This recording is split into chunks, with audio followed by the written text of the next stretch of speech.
আমরা আহ, একটা জৈবিক উপাদান মাধ্যমে আমরা বায়ো ফাঙ্গিসাইড বা বায়ো ফার্টিলাইজার এরকম কোনো একটা টেকনোলজি তৈরি করবো, যার মাধ্যমে আমরা ফসলের রোগ নিয়ন্ত্রণ করবো। এটা আমাদের প্রাথমিক টার্গেট ছিল। এবং পাশাপাশি আমাদের একটা টার্গেট ছিল যে রোগ নিয়ন্ত্রণ করার সাথে সাথে আমাদের যে উদ্ভাবিত যে জৈবিক উপাদানটা, যেটাকে আমরা বায়ো ফাঙ্গিসাইড বলি বা কখনো বায়ো ফার্টিলাইজার বলি, সেটা আমাদের গাছের গ্রোথ ডেভেলপমেন্টের উপর কোনো রোল প্লে করে কিনা। তো আমাদের গত 3 বছর থেকে আমরা গবেষণার মাধ্যমে যেটা এখন মোটামুটি এস্টাবলিশ করতে পেরেছি যে আমাদের উদ্ভাবিত যে বায়ো ফাঙ্গিসাইড বা বায়ো ফার্টিলাইজার, সেটা গাছের বিশেষ করে স্ট্রোক রোগ, যেটা কৃষক বলে, যেটাকে আমরা উইল্ট বলি ইংরেজিতে, সে রোগ কম নিয়ন্ত্রণ করছে। সাথে সাথে গাছের শাখা প্রশাখা পরিমাণ বাড়াচ্ছে, প্লান্টের যে গ্রোথ অ্যান্ড ডেভেলপমেন্ট অর্থাৎ গাছের উচ্চতা বা ফল ধারণ এগুলো বাড়াচ্ছে। সো আমাদের এই পদ্ধতির মাধ্যমে মেইন যেটা আমরা চাচ্ছি যে কৃষক যে যথেচ্ছ ব্যবহার করে রাসায়নিক উপাদান তার পরিমাণ কমাবে। এবং আমরা আশা করতেছি যে আমাদের উদ্ভাবিত জৈব উপাদান, যেটা যেহেতু রাসায়নিক উপাদান নয়, এটা পরিবেশের উপর খুব কোনো নেগেটিভ ইফেক্ট ফেলাবে না, যেটা অলরেডি প্রতিষ্ঠিত। এবং সাথে সাথে এটা মাটির যে গুণাগুণ সেটা বাড়ায় দেবে। এবং মাটির গুণাগুণ বাড়ানোর সাথে সাথে আমাদের রাসায়নিক উপাদানের পরিমাণ ব্যবহার কমাবে, বায়ো ফাঙ্গিসাইডের পরিমাণ যেটা কৃষকরা ব্যবহার করে সেটা কমাবে। এবং সাথে সাথে পরিবেশ বা মানুষের স্বাস্থ্যের উপর যে রাসায়নিকের যে ক্ষতিকর প্রভাবগুলো আছে, সেই ক্ষতিকর প্রভাবগুলোকে তারা এলিমিনেট করে ফেলবে। এবং আমরা খুব আশাবাদী যে অচিরেই আমরা হয়তো এই উদ্ভাবিত যে টেকনোলজিটা আছে, এটা আমরা কৃষকের কাছে সরাসরি আমরা হয়তো হস্তান্তর করতে সক্ষম হবো ইনশাআল্লাহ। আরেকটা কোশ্চেন হচ্ছে, স্যার ফলন বৃদ্ধি হয়েছে তো একটা গাছে কতটুকু ফলন হচ্ছে এখন বর্তমানে? আমরা হ্যাঁ 10 কেজি প্লাস। 10 10 কেজি। 10 কেজি। আচ্ছা, আমাদের গত 2 বছর যে ডাটাটা বলে, যেটা আমাদের রাসায়নিক উপাদান বা বাজারে যে জৈব উপাদানটা পাওয়া যায় তার তুলনায় আমাদের উদ্ভাবিত টেকনোলজি প্রয়োগ করে গাছের প্রতিটা গাছে যদি পরিমাণ বলি, আমার ছাত্র যে বলে যে অ্যারাউন্ড 10 কেজি হয়তো একটা গাছ উৎপাদন হচ্ছে। বাট আমরা যদি কম্পেয়ার করি, নিশ্চিত থেকে 1.5 থেকে 2 গুণ রাসায়নিক উপাদান কৃষক যেটা ব্যবহার করে প্লাস বাজারে যে প্রচলিত জৈব উপাদান আছে তার তুলনায় আমাদের এখানে যেটা ফলন পাচ্ছি 1.5 থেকে 2 গুণ বেশি ফলন পাচ্ছি। এবং মোস্ট ইন্টারেস্টিংলি যেটা হলো যে আমাদের এটা প্রচুর, আমাদের ক্যাম্পাসে যত প্রফেসর আছে সবাইকে আমি টেস্ট করাতে দিয়েছিলাম যে আপনারা একটু খেয়ে মন্তব্য করুন। তাদের এক বাক্যে একটা মন্তব্য ছিল যে আমাদের অরিজিনাল যে টেস্ট, যেটা হারায় গেছে রাসায়নিক উপাদান ব্যবহার করার ফলে, তো আমরা সেই টেস্টটা অনেকদিন পরে এটা এনজয় করলাম। সুতরাং আমরা চাচ্ছি যেটা আমরা বিভিন্ন কোয়ালিটি অ্যানালিসিস করে দেখছি, ফলে সেই কোয়ালিটি কিন্তু আমাদের রাসায়নিক উপাদান বা জৈবিক উপাদান যেটা বাজারে অ্যাভেলেবল আছে তার তুলনায় কোয়ালিটি বাড়ায় দিচ্ছে।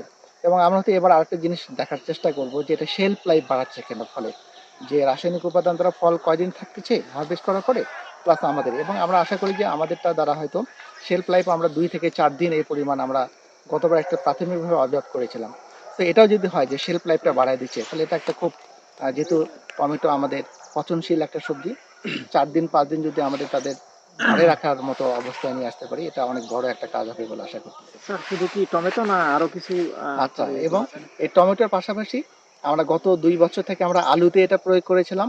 এবং আলুতে প্রয়োগ করে আমরা একটু টেকনোলজিটা ভিন্ন আকারে অ্যাপ্লাই করেছি। সেখানে উপকারী ব্যাকটেরিয়া যোগ করেছিলাম আমরা সেখানে। সেখানে আমরা মানে সারপ্রাইজিংলি আলুর যে উৎপাদনটা, এটা মোর দেন 2 টাইমস আমরা বেশি পেয়েছি।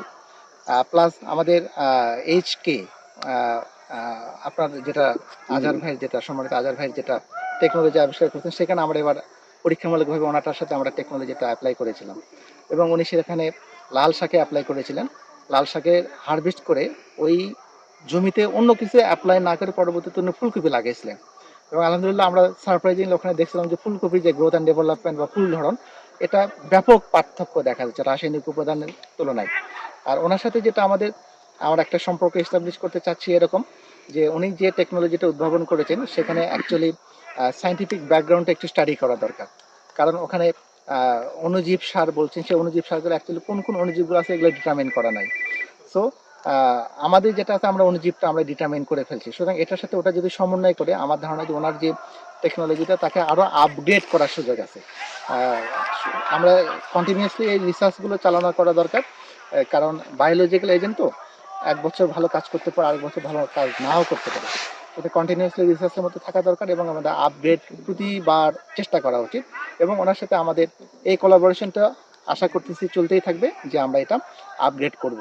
এবং আমরা রিসেন্টলি আরেকটা গতকালকে আমরা প্ল্যান করতেছিলাম যে আমাদের এই রিজনে আম খুব ভালো হয়, লিচু ভালো হয়, সেগুলো তো আমাদের টেকনোলজিগুলো ইউজ করে দেখব যে তাদের উপর কেমন ইফেক্ট পাওয়া যায়। আশা করি এখন পর্যন্ত এটুকু আত্মবিশ্বাস আছে, আমরা হয়তো ভালো রেজাল্টই পাবো ইনশাআল্লাহ। স্যার আরেকটা বিষয় যে কষ্টের যে ব্যাপারটা, রাসায়নিকভাবে উৎপাদনের ক্ষেত্রে যে কষ্টটা পড়তেছে তার চেয়ে এটা কি কম খরচ হবে নাকি বেশি ডেফিনেটলি হবে? কম, এবং আমাদের এখানে 1 কেজি বাজারে কৃষকরা যেরকম পায়, 1 কেজি যদি ফাঙ্গিসাইড ধরি, তার তুলনায় আমাদের 1 কেজি এই যে উদ্ভাবিত যে জৈব উপাদান, খরচ অনেক কম। তো অ্যাকচুয়ালি হিসাবটা আমি দিতে পারবো। তো এটুকু শুধু ইনফরমেশন দিই, খরচ অনেক কম পড়বে এবং এটা মানুষের ক্ষতি করবে না, পরিবেশের ক্ষতি করবে না। আহ, সুতরাং কৃষকরা ব্যবহার করতেছে, এবং বর্তমান বিশ্বে কিন্তু জৈব উপাদান ব্যবহার করে ফসল ফলানোর যে ট্রেন্ডটা, এটা অনেক আপওয়ার্ড। সো আমরা চাচ্ছি যে আমাদের দেশেও কৃষকরা ব্যবহার করবে, এবং সেটা খুব পজিটিভ রেসপন্স পাচ্ছি কৃষকদের কাছ থেকে আমরা। ধন্যবাদ।